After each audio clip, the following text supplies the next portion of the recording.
우리가 이제 요한복음 6장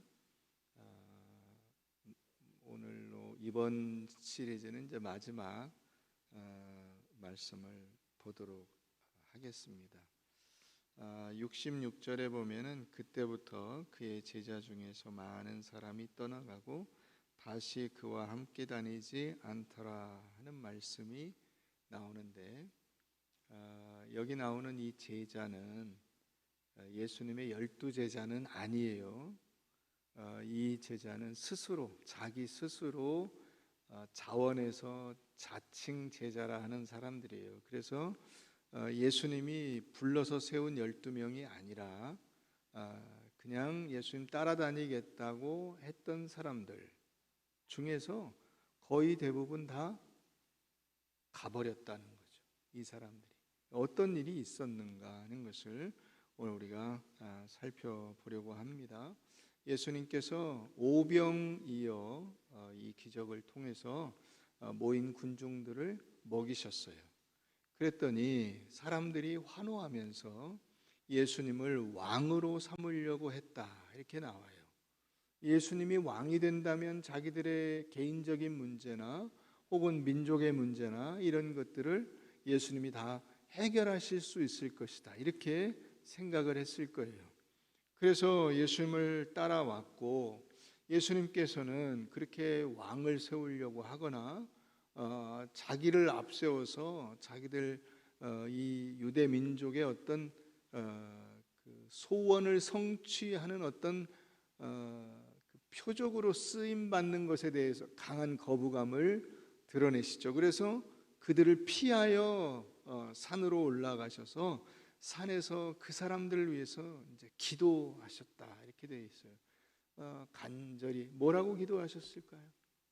예수님이 이 사람들을 피해서 자기를 왕으로 세워주겠다는 사람들을 피해서 산으로 가셔서 거기서 기도하셨다면 어떤 기도를 하셨을까요? 그것은 이들이 정신 차리고 제대로 된 신앙을 깨닫고 예수를 바로 알고 하나님을 바로 아는 대로 갔으면 좋겠다 하는 기도를 하셨겠죠. 그런데 지금 이 사람들이 그러면 그렇게 깨달을 수 있느냐? 그렇지 않죠. 그렇지 않습니다. 우리가 알아야 될 것은 예수님은 당신의 몸을 이 온 인류를 위해서, 직접적으로는 이 유대인들을 위해서 내어주시기 위해 오셨다는 것을 우리가 잊으면 안 됩니다.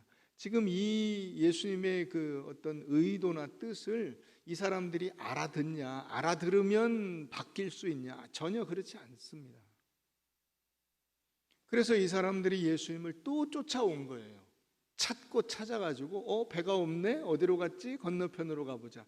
건너편에 갔는데 어디로 갔지? 또 사람들을 찾아가지고 모인 데를 찾아서 그렇게 해서 예수님을 쫓아온 거예요. 쫓아온 그 사람들에게 예수님이 뭐라고 하냐? 너희는 우리가 앞에 26절 거기 나오죠. 너희가 나를 찾는 것은 표적을 본 까닭이 아니라 떡 먹고 배부른 까닭이다. 그래서 이 썩을 양식, 육신의 양식 먹는데 급급하고 그것을 인생의 목표로 삼지 말고 참된 양식, 생명의 양식, 나를 먹어야 된다, 이 얘기를 하고 계시는 거예요. 그래서 그런 말씀들을 쭉 하시니까 이제 60절에 제자들 중에 여럿이 들으면서 이 말은 참으로 어렵도다 하는 거예요. 이 말은 참으로 어렵도다. 이 말을 듣고 이 말씀대로 행하기가 어렵다. 왜 어려울까요? 왜? 죄로 물든, 죄와 사망에 물든 자기의 상태 그대로 나아가기 때문에 어려운 거예요. 그거를 자기의 어떤 그 죄성과 욕심을 이루어 달라고 하는 이 소원을 갖고 있기 때문에, 그걸 이루어 달라고 고집하기 때문에 어려운 거예요. 이 말씀이 어려운 이유는. 자, 63절 한번 가서 보세요. 63절.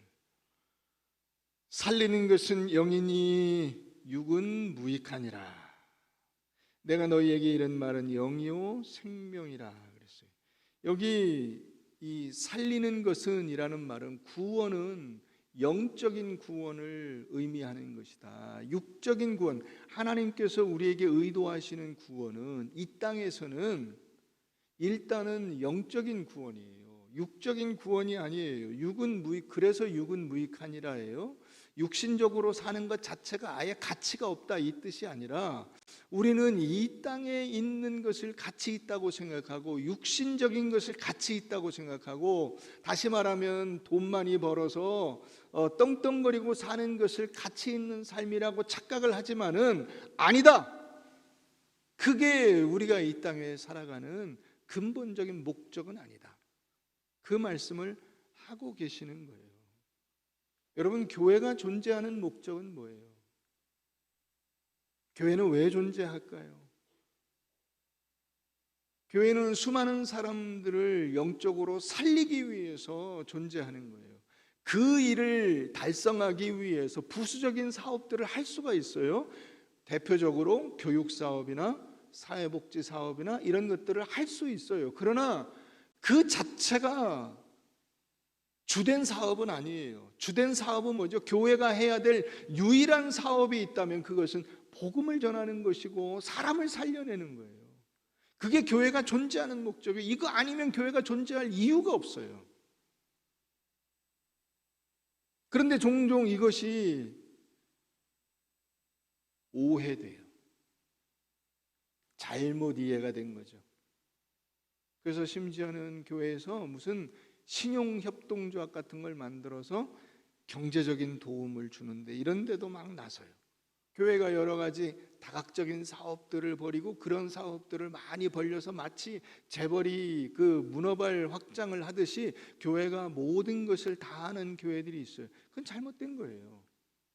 그 에너지를 그렇게 헛된 데 쏟지 말고 복음을 전하고 사람을 세우는 데 쏟아야 되는 거예요.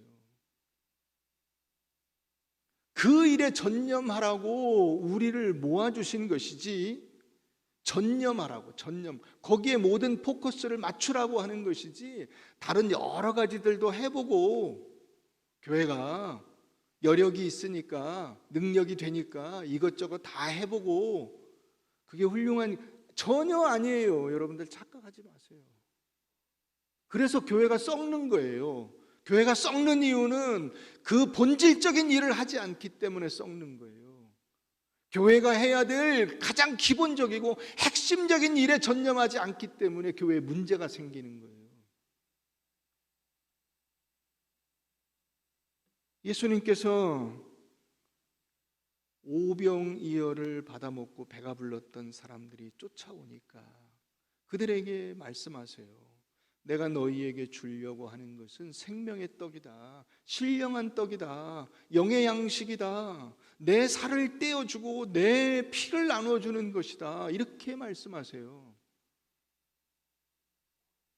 이 말을 이 사람들이 제대로 못 알아들었죠. 그죠? 그래서 이 말은 어렵도다가 나오는 거예요. 왜요? 자꾸 육신적인 걸 생각하니까요. 여러분들 중에도 그렇게 생각하는 분들이 계실 수 있어요.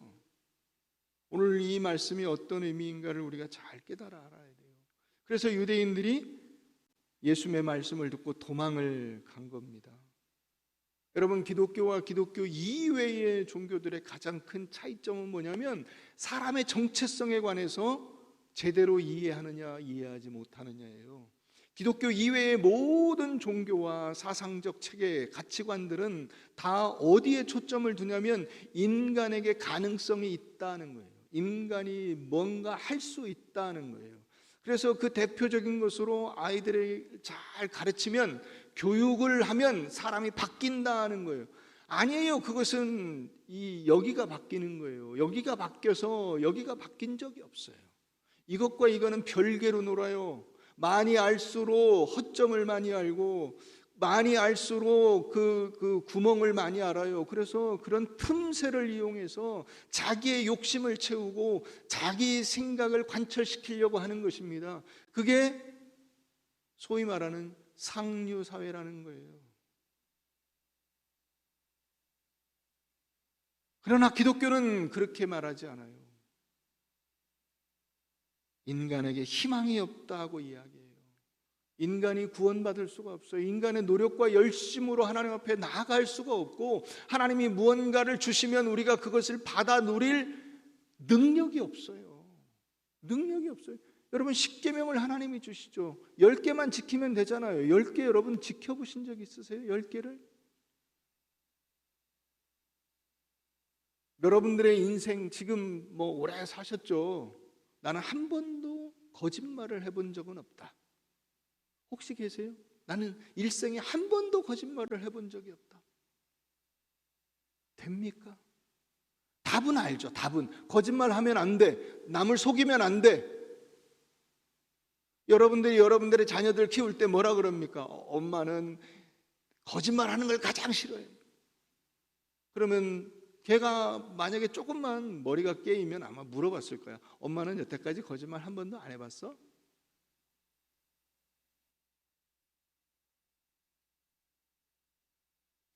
우리가 못 지킵니다. 못 지키는 걸 아이들한테 강요하시면 안 돼요. 그게 위선을 만드는 거예요. 내가 그걸 지킬 능력이 없다고요. 능력이 없어요.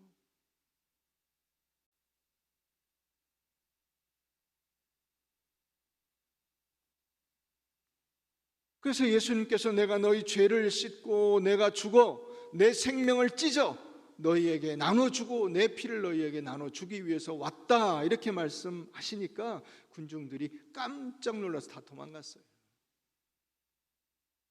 그게 오늘 말씀이에요.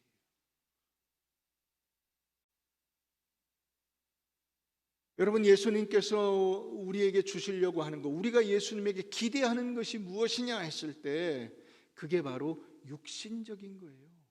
세상적인 것입니다. 우리는 그걸 예수님에게 기대하고 예수님 보고 그걸 내놓으라고 하는 거예요. 그러나 예수님이 우리에게 주시려고 했던 것은 그런 육신적인 것, 세상적인 것이 아니라 영적인 것, 하나님의 참된 생명에 관한 거예요. 참 생명을 줘서 그 사람을 살리는 데 목적이 있는 것이지 그 죽어있는 시체를 살리는 게 목적이지, 여러분 거기에 멍자국이 없다, 피부가 깨끗하다, 뭘 선택하시겠어요? 살아서 일어나서 돌아다니는 사람이 좋은 거지. 시신인데 죽어가지고 깨끗해, 피부가 막 애들 피부 같아. 그럼 무슨 소용이 있어요? 죽었는데. 예수님이 바로 그 말씀을 하시는 거예요. 암만 거치장을 하면 뭐예요? 죽었는데 회칠한 무덤이잖아요. 자, 로마서 8장을 우리 한번 가보겠습니다. 로마서 8장.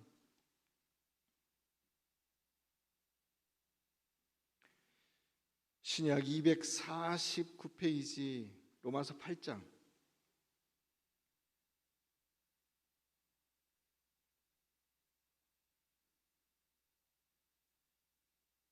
(3절입니다) 로마서 8장 3절, 신약 249페이지.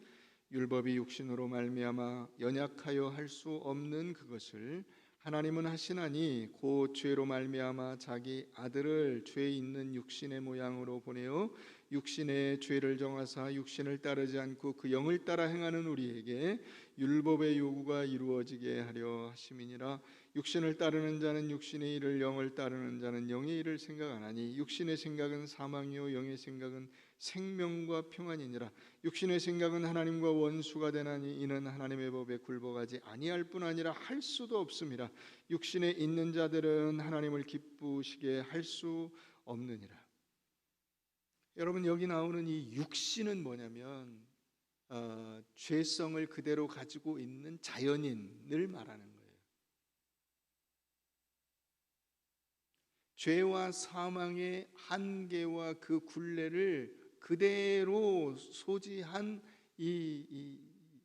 그냥 구원받지 못한 자연인, 그게 육신이에요. 육신은 연약하여 하나님 앞에 나아갈 힘이 없어요. 힘이 없다고, 힘이.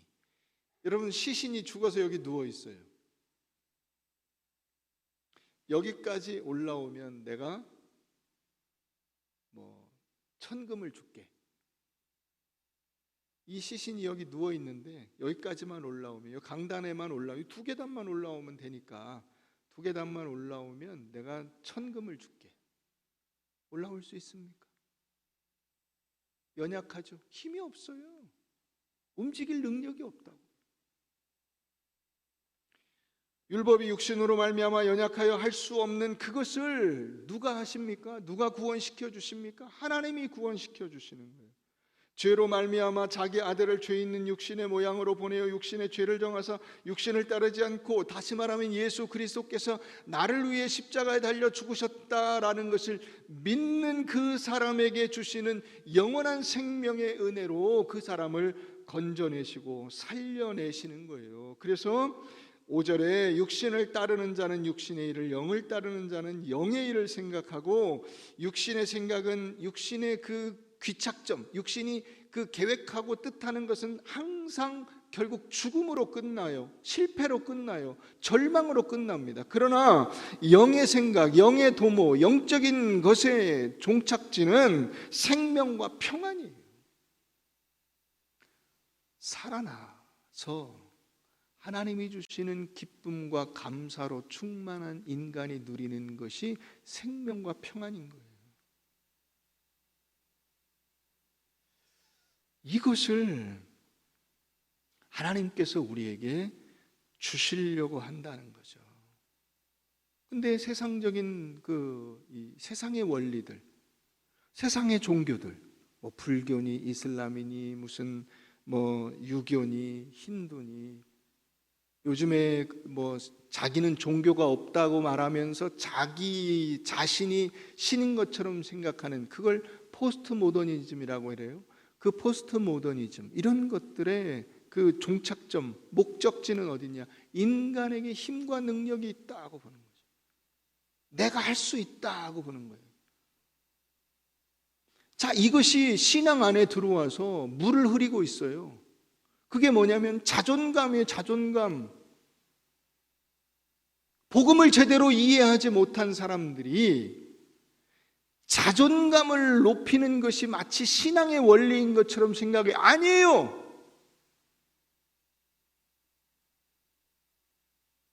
여러분, 너 훌륭해, 너 멋있어, 너 잘났어, 그러면 우리가 구원 받을 수 있습니까? 그걸로?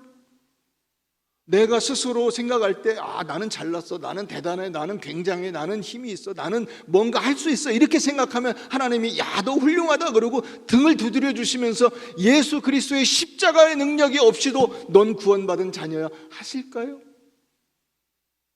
전혀 아니에요. 전혀 아니에요.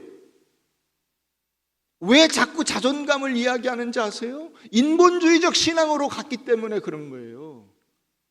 그건 다 인본주의예요. 성경 어디에서도 인간에게 희망이 있다, 인간에게 능력이 있다, 인간이 많이 배우면 구원받을 수 있다, 인간이 그 자신의 노력과 열심으로 무언가를 이루어낼 수 있다고 말하는 데는 단 한 군데도 없어요. 율법으로 말미암아 사람이 얻은 것이 뭐죠? 죄인이에요. 내가 할 수 없다는 것 밖에는 깨달을 게 없어요. 거짓말하는 그 한 가지도 우리가 지킬 수가 없잖아요. 그죠? 거짓말, 나는 인생의 모토가 거짓말 안 하는 거야, 정직한 거야. 그렇게 살 수 있냐고요. 설사 그렇다 하더라도 그의 인생은 실패하죠. 왜요? 하나님을 거부하고 하나님이 없다고 하는 것 자체가 거짓말이잖아요. 인생의 가장 큰 거짓말이 거기 아니에요? 나를 지으신 하나님을 부인하고 하나님을 거부하는 거 아니에요? 그러니까 설사 그가 만에 하나 천에 하나 인생 전체를 통해서 한 번도 거짓말을 해본 적이 없다 하더라도 그의 존재 자체는 벌써 거짓이에요.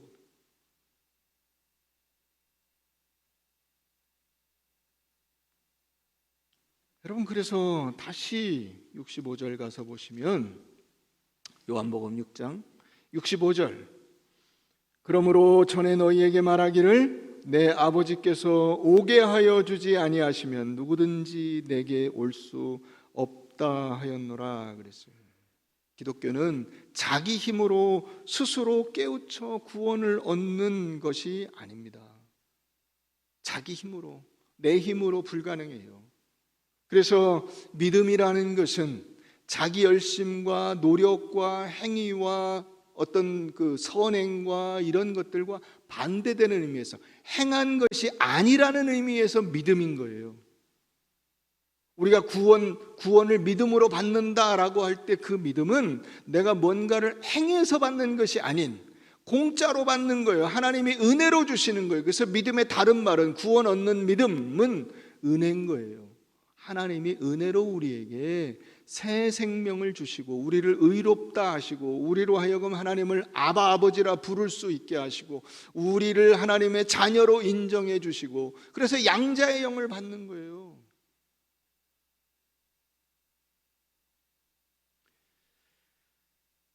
여러분들은 예수님을 뭘 주는 분으로 생각하십니까? 여러분들이 뭘 받으리라고 기대하시고 예수님 앞에 나오십니까? 여러분들이 예수님에게 달라고 요구하는 것은 무엇입니까? 거의 대부분의 성도들이 육신적인 것을 달라 그래요. 건강을 주세요, 돈을 주세요, 무슨 대학에 합격하게 해주세요, 어디 취직하게 해주세요, 이런 육신적인 거예요. 영적인 것을 구하는 사람이 없어요. 우리의 인생이 근본이 이런 육신적인 것에 달려있지 않고 영적인 것으로 산다고 하는 그 원리 자체를 수도 없이 들었음에도 불구하고 그것을 내 삶에 적용해서 하나님 앞에 나올 때도 하나님 제게 참 생명과 영원한 생명과 기쁨과 은혜와 감사를 늘 경험하며 살아갈 수 있게 해주십시오, 이렇게 요구하는 사람은 없고, 항시 그래서 결론은 건강해야 되고, 그래서 결론은 돈이 있어야 되고, 그래서 결론은 자식들이 잘 돼야 되고, 다 육신적인 것으로 가는 거예요.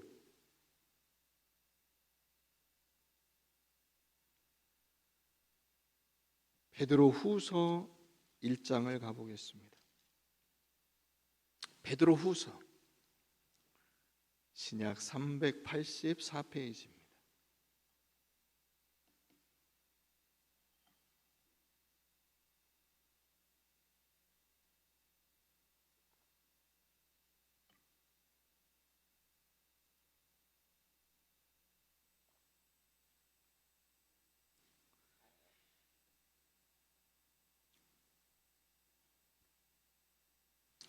베드로후서 1장 신약 384페이지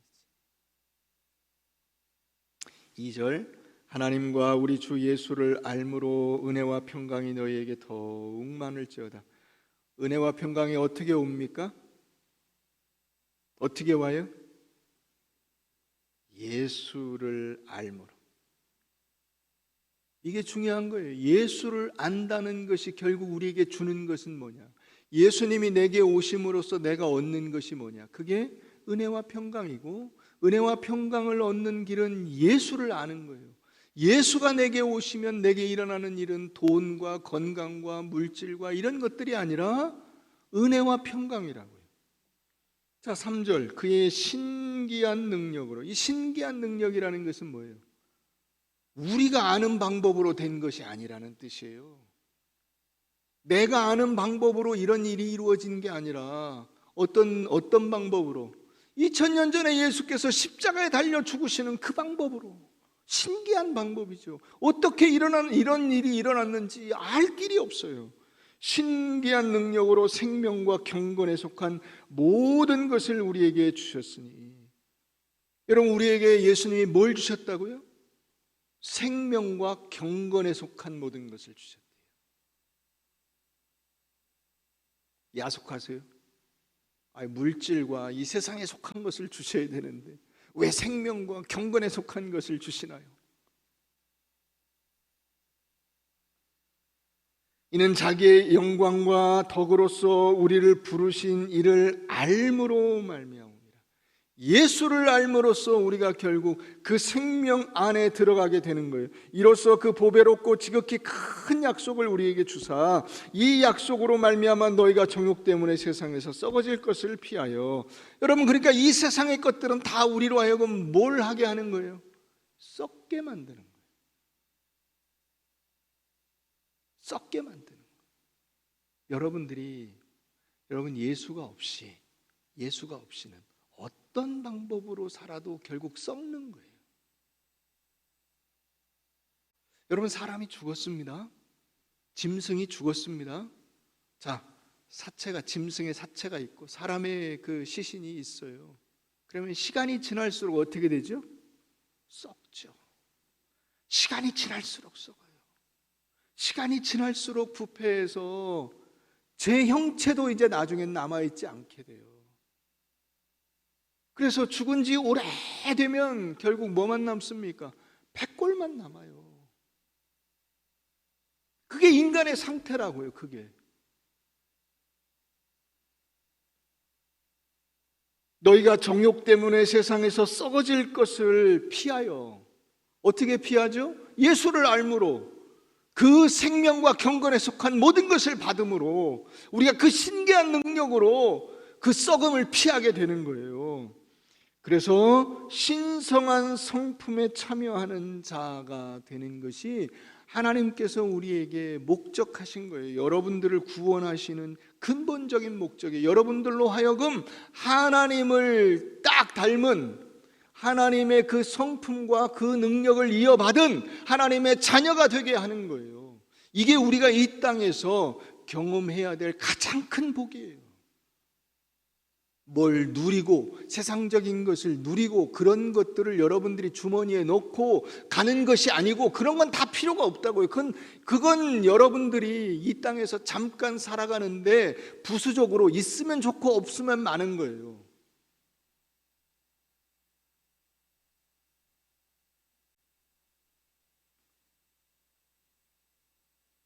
여러분, 코로나 이후로 신앙에 많은 어려움이 생겼어요.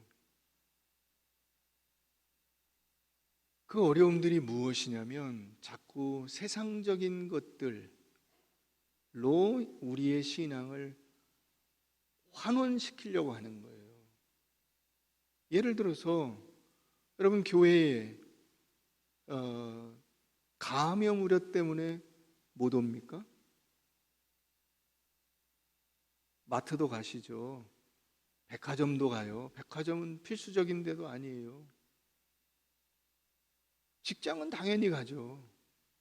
대중교통 타고 왔다 갔다 하는 경우도 허다해요. 근데 거기는 왜 가시죠? 거기는 필수적인 데라 간다 그래요. 안 갈 수가 없지 않냐. 그럼 교회는요? 교회는, 신앙은, 예수는 안 갈 수가 없는 데가 아니라는 거잖아요. 그죠? 우리가 신앙생활을 이렇게 지금 하고 있다고요. 예수를 믿는 것은 안 해도 좋다는 거잖아요.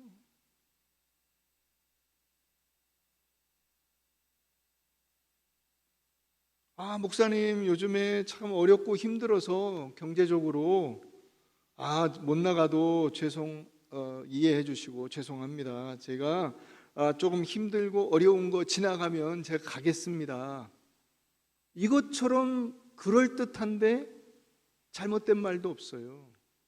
자, 그렇게 어렵고 힘드니까 우리가 진짜로 붙잡아야 될 것은 이런 세상의 어떤 그 즐거움이나 세상의 어려움을 극복하는 어떤 요소가 아니라 그런 가운데서도 참된 생명과 소망과 능력이 되시는 예수 그리스도를 붙들고 그분의 도우심을 힘입어 이 어려운 그 시기들을 지나가야 되잖아요.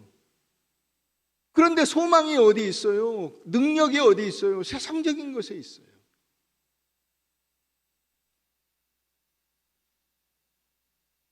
이것이 지금 코로나 이후에 우리들에게 강력히 도전을 하고 있는 거예요. 여러분들에게 세상이 강력히 도전을 하고 있는 거예요. 야, 힘든데 뭔 신앙생활이야. 먹고 살만 하면 그때 가서 해도 돼. 그렇게 생각하세요? 신앙이 내게 필수적이지 않고 내 생명을 유지하는 필수 불가결한 요소가 아니라 현실적으로 나에게 도움이 안 되면 신앙도 예수도 하나님도 다 필요 없고 그건 나중에 내가 그런 마음의 여유가 생기면 그때 해도 돼. 여러분들은 신앙을 그렇게 생각하세요? 예수를 그렇게 생각하세요? 자, 그래서 이 제자들이 다 간 거예요. 그래서 여기 66절에 그 예수를 왕 삼겠다고 달려왔던 그 수많은 사람들이 다 가버리고 다 떠나가고 다시는 그와 함께하지 않더라가 그래서 나오는 거예요. 여러분, 교회에도 그런 사람들이 많이 있어요. 최소한 교회에서 대부분의 교회들이 비슷하더라고요. 얘기를 나눠보니까 교인 중에 한 20% 정도가 없어졌어요. 여러분, 우리나라에 기독교 신자가 한 800 몇십만 돼요. 통계청 통계로 800 몇십만 되는데 절반 정도만 교회에 나왔다고 치고 절반 정도 400만이죠. 그 다음에 2년 반 됐어요. 1년 52주니까 2년 반 잡고 130주를 잡았어요. 그래서 곱하기를 하니까요 5억 2천만 명, 연인원 5억 2천만 명이 예배를 드렸어요. 그런데 여러분, 정부의 공식적인 발표가 뭔지 아세요? 예배를 드리면서 감염된 사람은 단 한 명도 없다는 거예요. 당연하죠. 그게 뭐 무슨 특별한 일이 아니죠. 감염될 일이 뭐가 있어요? 그런데 20% 이상의 사람들이 안 나온다고요. 우리 교회도 200명 이상이 안 나와요. 다 어디 갔어요?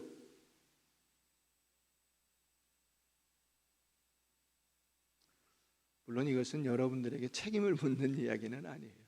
너무 심각하게 듣지는 마세요. 그게 우리 실상이라고요. 우리 실상.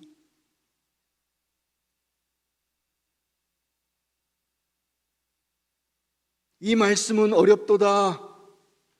누가 이 말씀을 들을 수 있느냐? 그렇죠.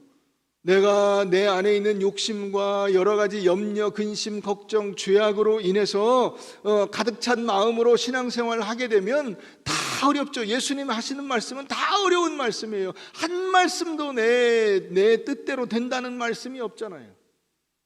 네 소원대로 되리라가 여러분 성경에 있는 것 같지만 그게 안 되잖아요. 그럼 도대체 예수님 말씀은 뭡니까? 내 소원은 뭡니까? 여러분, 우리의 소원이 중요한 게 아니라 예수님께서 우리에게 주시려는 것이 여러분들이 얻으려고 하는 것보다 100배, 1000배, 만배 더 좋은 거라고요.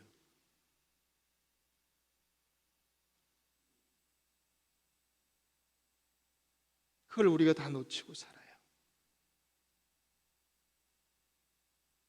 그래서 예수님이 제자들에게도 물으셨어요. 너희들도 가려느냐? 12제자에게도 물으신 거예요. 너희들도 가려느냐? 그랬더니 12제자 중에 베드로가 대표로, 그래도 역시 제자가 낫죠. 제대로 된 제자가 나아요. 영생의 말씀이 주께 있으니 우리가 누구에게로 가겠습니까? 라고 답을 했어요. 물론 이 말도 제대로 알아듣고 한 얘기는 아니에요. 그래도 기특하잖아요. 그래도 기특해요.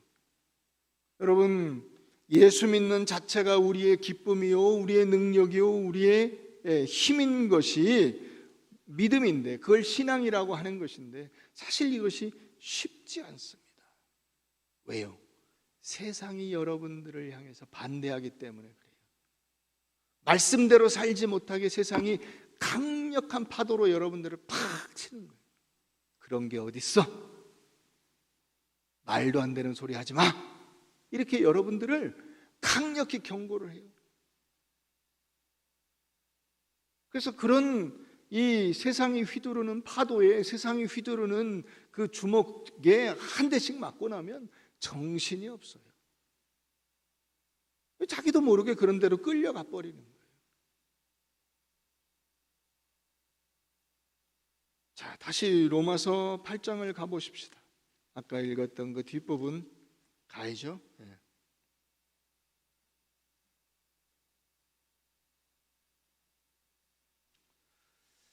그 일본의 최악의 흉악범 이름 아세요? 안까니마 골라까.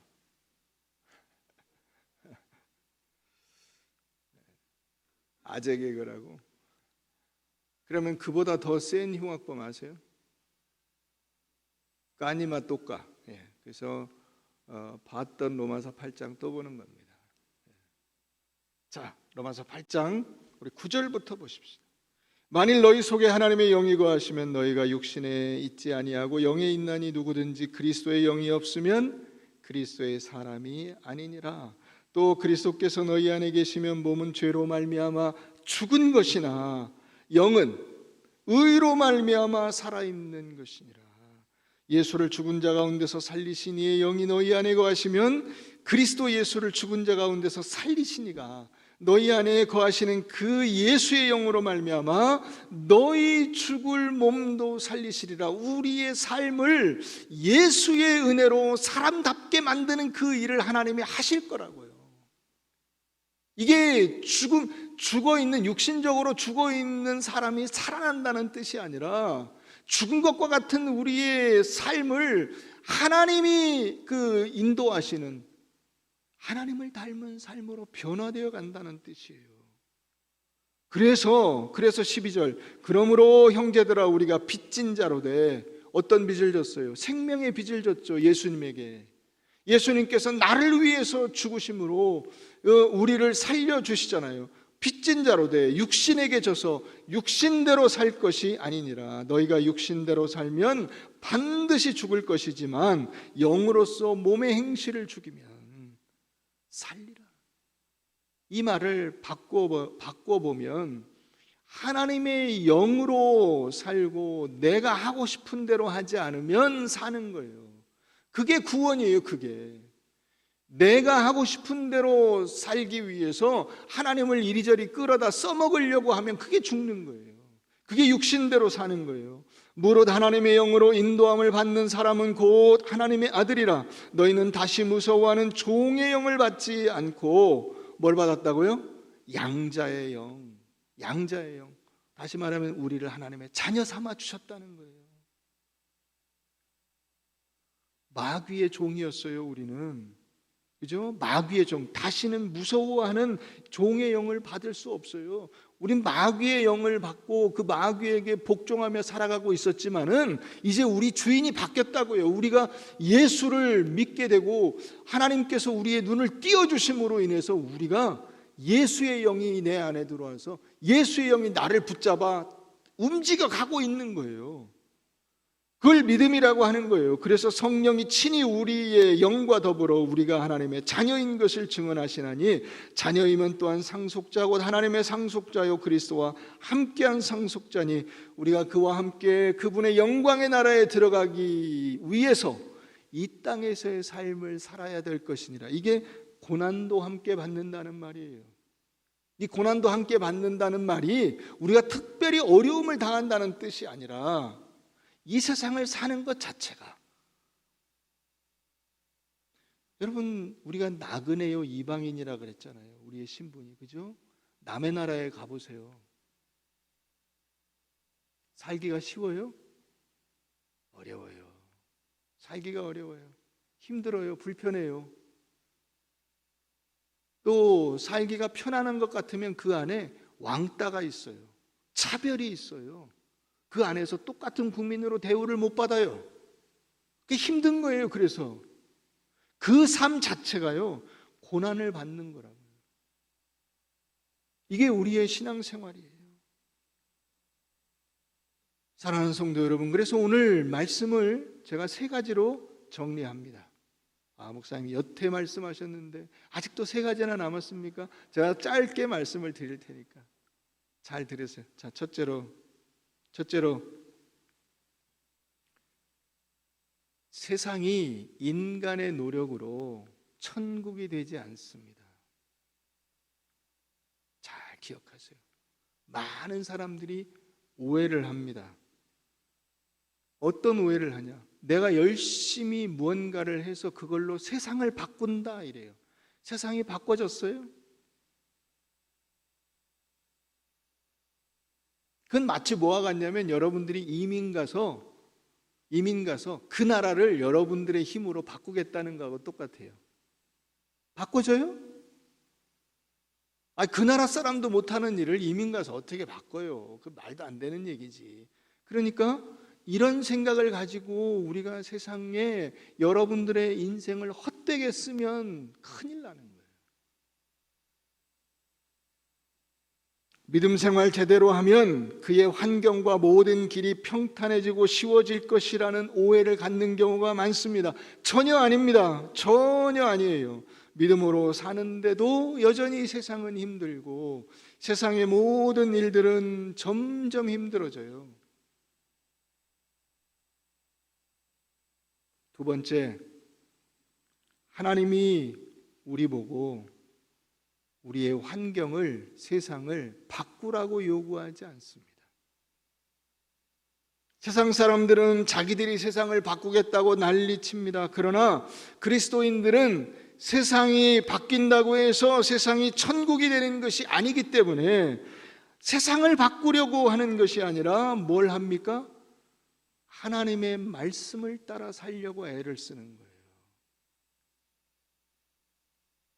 세 번째, 그래서 신앙생활은 매일매일 한 걸음씩 하나님의 말씀을 붙들고 신실하게 오늘을 살아가는 거예요. 오늘 나에게 주어진 삶을 내가 하나님의 말씀을 따라 신실하게 사는 거예요. 하나님의 사람답게 하나님을 아버지라 부르면서 그분의 도우심과 위로를 받으면서 매일매일을 살아가는 거예요. 그래서 여러분 신앙생활의 가장 중요한 가치가 뭐냐면 인내, 순종, 충성, 온유, 절제, 사랑 이런 거예요. 우리가 이 성령의 9가지 열매를 올해 맺어야겠다. 그걸 맺어야겠다라고 내가 결심하고 막 그걸 만들어낸다는 뜻이 아니라 하나님의 말씀에 순종하여 살아가는 그 순종이, 그 인내가, 그 충성과 헌신이 이런 열매들을 맺도록 만들어내시는 거예요. 내가 사과나무인데 배를 맺으라는 게 아니에요. 사과나무면 가만히 있어서 시간을 잘 채워가면 양분을 잘 끌어올리면 저절로 내 사과나무라는 가지에서 뭐가 열립니까? 사과 열매가 열리죠. 그게 우리가 살아가는 삶이에요. 영생의 말씀이 주께 있으니 우리가 누구한테 가서 헛된 일에 우리의 귀중한 인생을 낭비하겠습니까? 주님, 이렇게 고백했던 이 제자들처럼 사랑하는 성도 여러분, 여러분들도 예수님만이 제 인생의 주인이십니다. 주님의 통치와 주님의 권세에 저는 절대로 복종하는 사람으로 살겠습니다. 이 고백을 가지시고 힘껏 전진하는 여러분들 되시기를 주의 이름으로 축원합니다. 할렐루야.